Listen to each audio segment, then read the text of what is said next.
வேலூர் மாவட்டம் குடியாத்தம் அருகே 13 ஆண்டுகளுக்கு பிறகு தங்கள் ஊருக்கு மீண்டும் பேருந்து சேவை கிடைத்ததால் மகிழ்ச்சியடைந்த மக்கள் அரசு பேருந்துக்கு வாழைமரம் மாங்கொத்து கட்டி ஆரத்தி எடுத்து வரவேற்றனர். அதேபோல பேருந்தின் முன்பாக நின்று ஆட்டம் போட்ட பள்ளி மாணவர்கள் ஓட்டுநருக்கு கை கொடுத்து நன்றி தெரிவித்தனர்.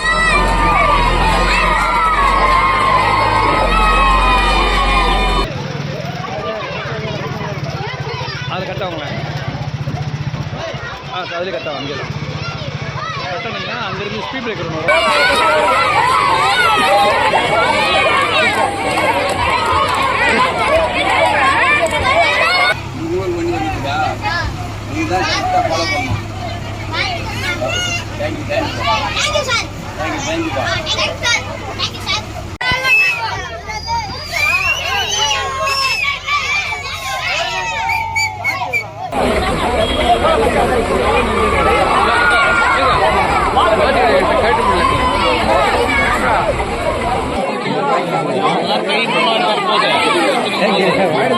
Thank you.